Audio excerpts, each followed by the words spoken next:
안녕하십니까. 너무 딱딱하나? 네, 지금 전진당에서 전략기획위원장을 맡고 있는 김원성입니다.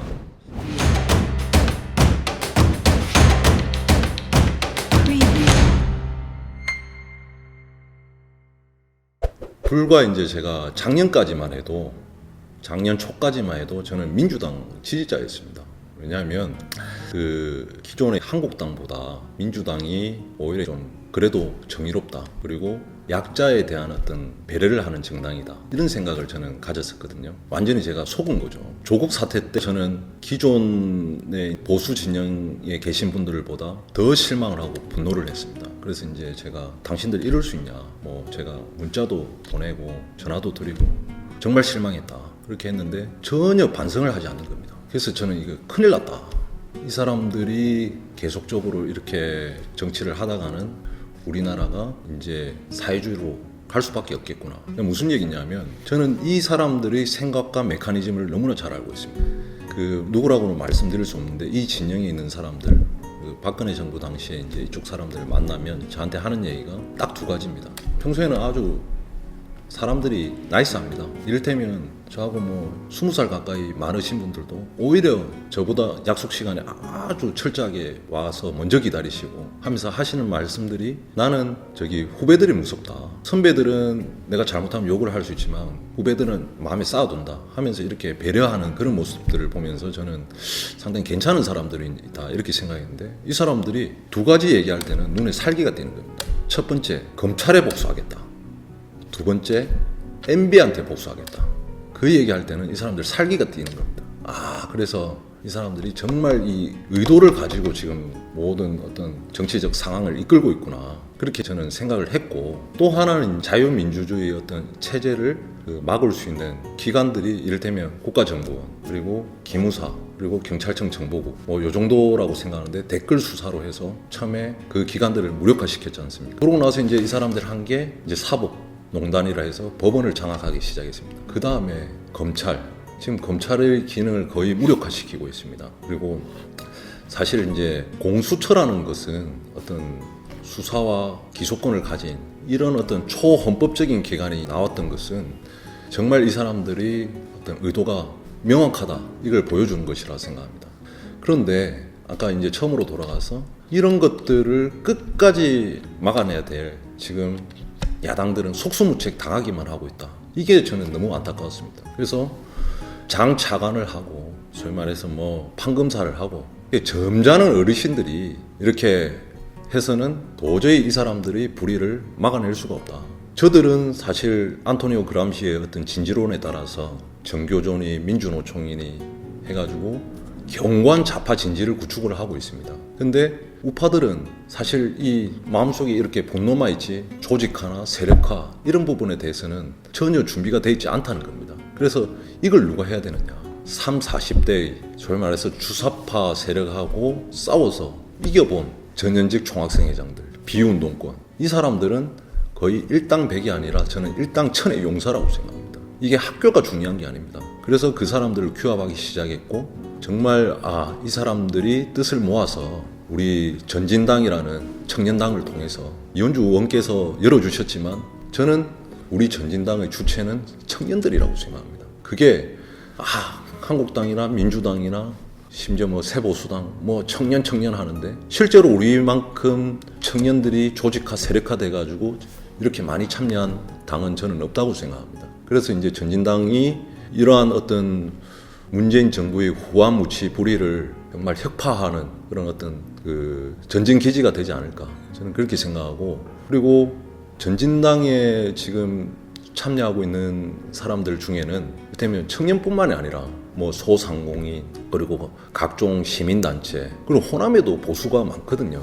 근데 이분들이 이제 한국당에 못 들어가서 안 가는 것일 뿐이지 호남 보수 그리고 저와 좀 비슷한 양심적인 민주 세력, 원래 민주당 쪽 지지자였는데 얘들 보니까 정말 이러다가 나라가 망하겠다 한 분들이 우리 전진당에 많이 참여를 하고 있고, 이분들을 통해서 이제 보수의 외연을 쫙 넓혀서 지금 이제 통추이라 해서 이제 통합 협상을 하고 있지 않습니까? 그래서 진짜 대승적인 차원에서 보수가 하나로 이제 통합한다면 저희는 반드시 승리할 수 있다. 이 4.15 총선에서 문재인 정부를 막지 못하면 우리나라는 확실히 저는 사회주의로 갈 수밖에 없다. 저는 그렇게 생각하고 있습니다. 저는 사실 한 달 전까지만 해도 그 CJ그룹의 중견 간부였습니다. 그럼 제가 책을 쓰고 그리고 이제 전현직 총학생회장들 한 50여 명을 모아서 조직을 만들고 이렇게 광야에 나온 것은 사실 이 문재인 정부의 어떤 고함무치 불의가 계속되면 나라가 망할 수밖에 없다. 그런 확신을 갖게 됐고, 사실 문재인 정부의 가장 큰 문제는 저는 반성하지 않는다는 겁니다. 잘못을 할 수 있는데 반성을 해야 개선을 할 수가 있는 겁니다. 그런데 자기 진영의 논리만을 대변하면서 그대로 독주하는 모습을 보면서 이러다가는 진짜로 나라가 위험하겠다, 이런 생각을 갖게 됐습니다.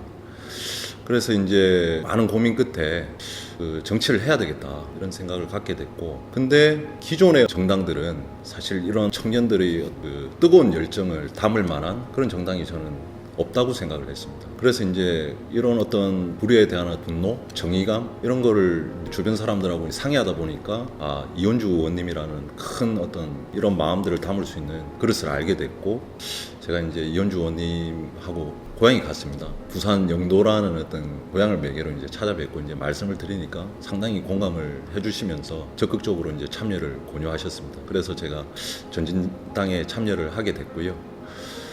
그리고 저는 이제 사실 이력이 조금 특이합니다. 제가 경찰대학을 나와가지고 경찰 간부 생활을 13년, 그리고 CJ그룹에서 8년간 일을 했습니다. 그 중에서 이제 또 경찰 생활 중에 또 특이하게도 해경청에도 좀 근무를 하면서 사실 그 함정, 해경청 천삼함에서 부함장을 하면서 독도를 경비하는 그런 역할을 맡기도 했는데요. 제가 사실은 어머니께서 제가 어릴 적에 사주를 이렇게 보시면 역마살이 많아서 이제 걱정을 많이 하셨습니다. 그래서 경찰대학에 가겠다고 하니까 어머니께서 되게 좋아하셨습니다. 평탄한 삶을 살겠구나, 이렇게 했는데 사실 경찰청에 갔다가 또 해경청에 갔다가 또 CJ그룹에 갔다가 이렇게 이제 정치한다고 광야에 나오니까 참 어머니께는 참 죄송한데, 저는 사주를 믿지 않는데 좀 저를 보면 그것도 좀 나름대로 신빙성이 있는 게 아닌가, 그런 생각도 하게 됩니다. 저는 사실 이제 재수를 했습니다. 종로학원에서 재수를 하게 됐는데, 아주 친한 친구가 저희 반에서 공부를 썩 잘했는데 경찰대학을 시험을 친다는 겁니다. 사실은 큰 어떤 사명감 없이 경찰대학을 시험을 치게 됐는데, 시험 쳐서 1차 시험에 합격을 하고 2차 시험 보러 경찰대학교를 가보니까 제복이 너무 멋있더라고요. 그래서 어떤 경찰에 대한 큰 사명보다는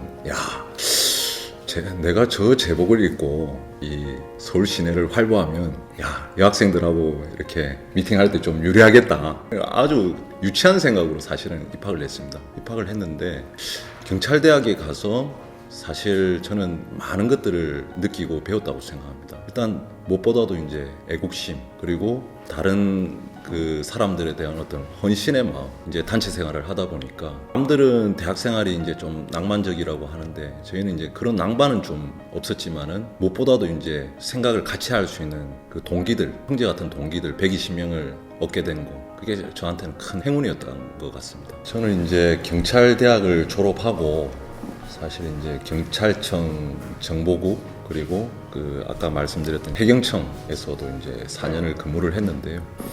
해경청에서 이제 맡았던 직무가 정보분실장이었습니다. 서울에 이제 사무실을 두고, 그러니까 해양 관련 각종 단체들이 이제 서울에 많지 않습니까? 관련돼서 정보 파악도 하고 기관 간의 어떤 협의도 하고, 그런 차원에서 이제 제가 거기 분실장으로 나가 있었는데요. 그러면서 이제 국회도 이제 제가 당시에 이제 출입을 하게 됐고, 근데 그 과정에서 제가 정치에 대한 어떤 열정이랄까 욕망이랄까 그런 게 좀 생겨났습니다. 그래서 많은 사람들을 만나면서 정말 이 사람들이 이 정치를 혐오하고 욕을 하지만 정말 사람들한테 영향을 많이 미칠 수 있는 게 정치구나, 그런 생각을 했었고, 당시에 이제 제가 이호철 전 민정수석하고 좀 인연이 있어서 그분을 통해 가지고 제가 이제 문재인 이사장을, 당시 이제 노무현 재단 이사장이었는데, 2010년도경에 법무법인 부산에 문재인 이사장을 뵈러 이제 찾아갔었습니다. 그때 당시 이제 문재인 이사장이 요 앞에 계셨고, 그다음에 여기 이제 이호철 수석, 지금 이제 김경수 지사, 그분들이 다 노무현 재단 관계자였습니다. 그리고 이제 제가 여기 앉아서 제가 정치를 한번 해보겠다, 그렇게 이제 얘기를 하니까 문재인 이사장이 막 웃으면서 저한테 이제 얘기를 하는 겁니다.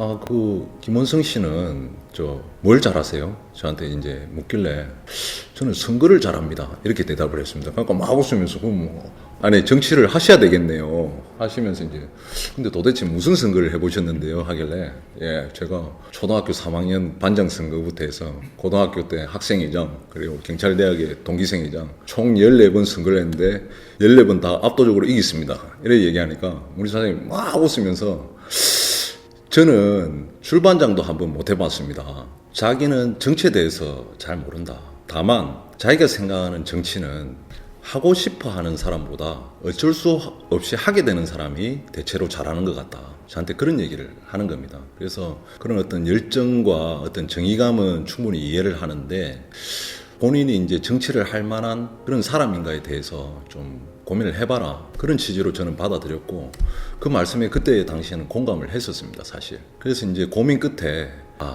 국민들이 보니까 이제 경찰에 대해서는 크게 이제 신뢰를 하지 않더라고요. 그래서 경찰보다는 자본주의의 핵심이 이제 기업이니까 기업에 가서 어떤 자본주의의 어떤 메커니즘을 한번 익히고, 거기에 대해서 문제는 경제니까 국민들한테 얘기할 때 훨씬 이제 호소력을 가질 수 있겠다, 그렇게 해서 제가 그 이듬해 CJ그룹에 입사하게 됐습니다. 지주사에서 약 7년, 그리고 ENM에서, 그러니까 문화 콘텐츠 분야인 이제 또 ENM 계열사에서 전략지원국장으로 한 1년가량 일하다가 그렇게 나왔는데요.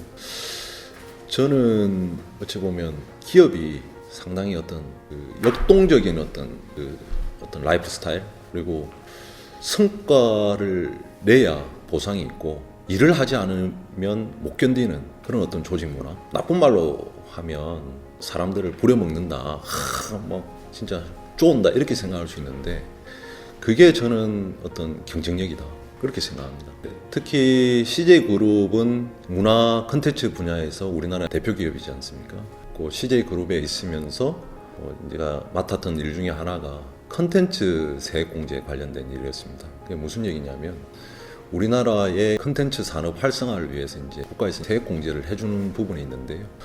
대기업에는 3%, 중견기업에는 7%, 중소기업에는 10% 되는 이제 그런 법안이 있었는데, 그걸 이제 이게 세수가 부족하다. 원래 우리나라 예산이 아시다시피 이제 520조지 않습니까? 그 중에 국채를 60조나 발행을 해가지고 실질적으로는 사실상의 어떤 불법 선거 운동을 자행하고 있는데, 어찌됐건 그렇게 막 쓰다 보니까 세수가 부족하다, 그래서 그걸 좀 줄이겠다, 이런 얘기들을 하는 겁니다, 정부에서. 그런데 작년에 우리나라에서 통과된 법안이 1512건이었습니다. 그 중에 485건이 이제 규제 법안이었거든요. 그래서 국민의 자유를 침해하고 기업 활동을 억제하는 그런 법안이었는데, 이 반면에 영국 같은 경우는 1년에 36건의 법안밖에 통과시키지 않습니다. 사실 이제 보수의 중심이 영국이지 않습니까? 보수주의 중심이. 근데 실제로 영국의 법안 중에는 콘텐츠 세액 공제를 20%나 해주는 그런 법안이 있었습니다. 실제로 이제 콘텐츠 세액 공제를 20%를 해주니까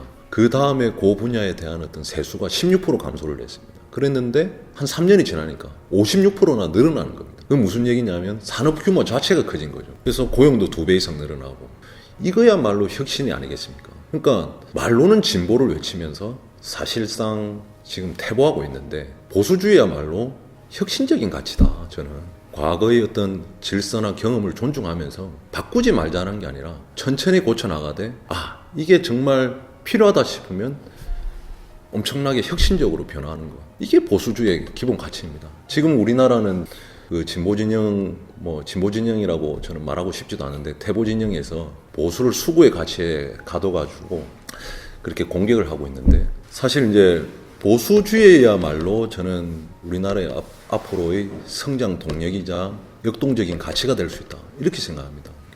영국의 에드먼드 버크가 프랑스 혁명 때 보니까 1년에 10수만 명씩 목이 잘려나가고 10년 동안 그 혁명의 과정을 거쳐서 나온 결과가 자기들이 투쟁했던 왕정보다 더한 황제 체제로 귀결되는 걸 보면서 영국은 우리는 저렇게 복잡하게 힘들게 가지 말자, 천천히 고쳐나가자 하면서 태동된 18세기 불과 200년 전, 300년 전에 생겨난 혁신적인 가치입니다. 보수가 결코 나쁘고 수구적이고 바꾸지 말자는 고리타분한 가치가 아니라는 겁니다.